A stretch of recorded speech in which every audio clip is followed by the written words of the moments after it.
Hello, everyone. Welcome to Module Three's reading overview video. In this video, I'm going to go over Chapter 7 and 8, which are your reading assignments for this week. So Chapter 7 is titled Understanding Human Decision Making. And in this chapter, we're going to introduce you to one field of social theory about human decisions in the past. This is the field of human behavioral ecology. We're going to be looking at how archaeologists apply the ideas of human relations with the environment contributing to human choices. So again, this is what has developed the body of theory known as HBE, human behavioral ecology.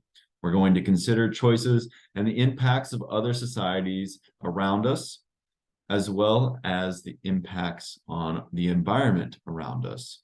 Now, this is driven through an understanding of evolutionary theory, and that we are in large part biological beings that respond to a range of stressors and incentives. And these really play an important role in the decisions that we make, including the decisions that we make around reproducing food so that we can better access that food and the water resources we need to survive, so that we can have a more predictive ability to produce food, and that we can ultimately ensure that we are able to reproduce ourselves, right? So that we can have a family and grow that family over time, and then be taken care of by that family when we are no longer able to do what it is that helped rear that family into existence.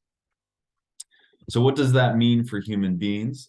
We have a number of choices that face us over a long period of time to help sustain us, which we build up into a range of different social strategies. And we're going to be seeing some of these social strategies through a couple of different groups this week, including the Inuit Netsiluk in the Arctic. We're going to be considering what choices we need to make in order to eat, in order to store that food, what kinds of cooperation is required, and what the group dynamics can be based on in terms of what's going to be most sustainable. And we'll see this in contrast with other groups, not just those in the Arctic region, but also those in more temperate regions, like those of the Plains Indians, who are going to be partaking in different cooperation strategies, all for the maximization of human production of food and production of humans.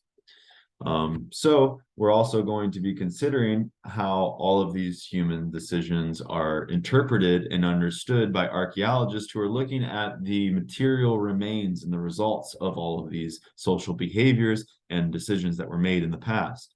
We'll be looking at the tools that were used to process animals in the past and see how this changes over time in terms of how animals were killed and butchered, looking specifically at the bones of faunal species that may have existed in the past, no longer exist, or perhaps those that have changed over time because of the domestication processes that we have been partaking in. We'll be looking at the archaeological material culture analysis that gives us insight of the behaviors of the past.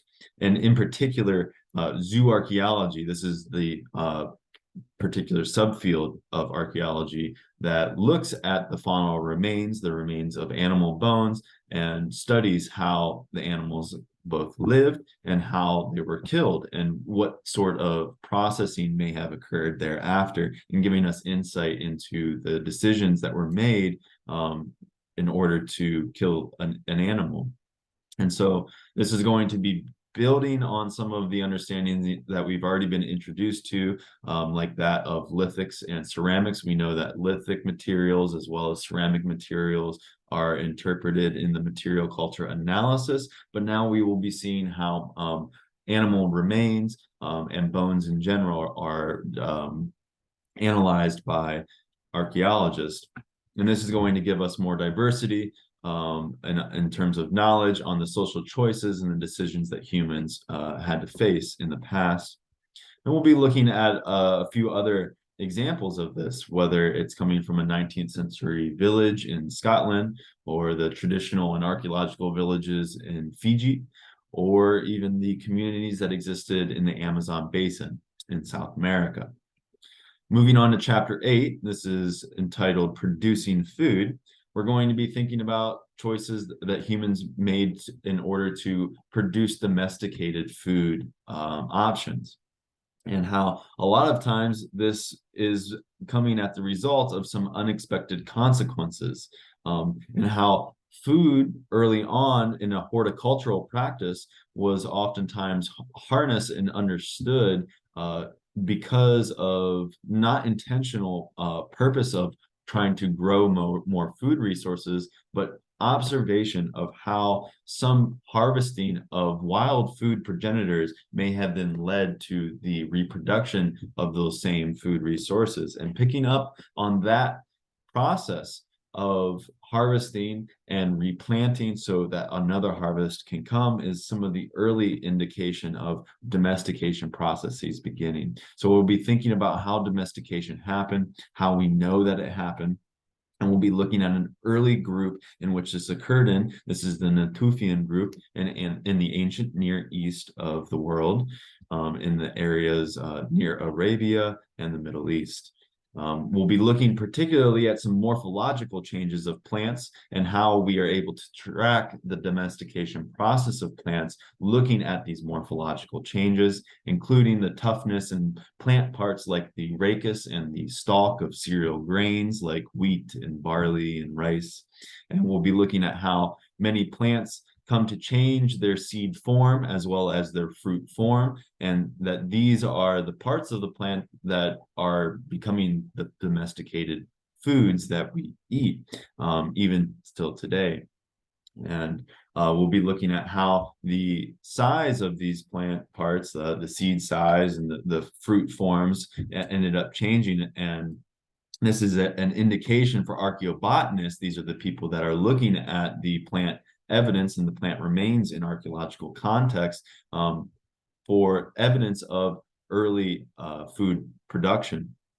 And we're going to take a little bit of a turn, not to look just at farming groups at that time, but also looking at those who are interested in foraging strategies. So we're going to focus on the depletion of resources by foraging people, and how that could have also played a role in leading to domestication processes, as well as community building, cooperation strategies that existed within settlements that would have led people to domesticating food, focusing more so on their food resources and how to continually procure food from those resources. So we'll see how settling down seems to come first, and then domestication of food resources thereafter, with that focus on the existing food resources. And we'll also be looking at different food habitats, early food habitats consisting of weedy habitats, and then how farming likely spread into those habitats in the same way that humans were going there to harvest food resources, and then seeing that after the harvesting, new food resources were actually emerging because of the unintentional planting of the seeds of that in that earlier harvesting period. So we're going to want to remember the foraging decision making that occurred, to think about how domestication might be made possible when less nomadic life is actually starting to be lived.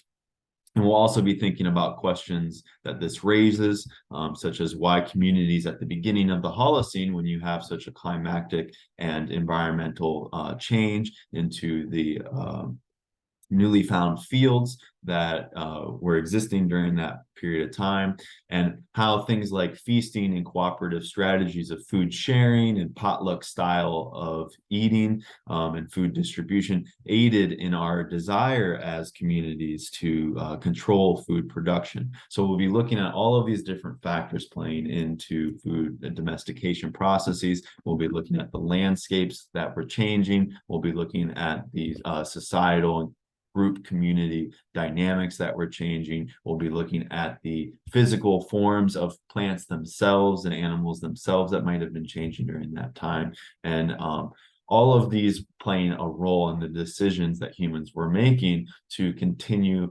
to keep up with their food resources and make sure that they could continue to have access to food that was harvestable. And this is the process of domestication, right? Creating food security. Okay, so that's all I have for you for these 2 chapters this week. If you have any questions, please feel free to reach out. Enjoy.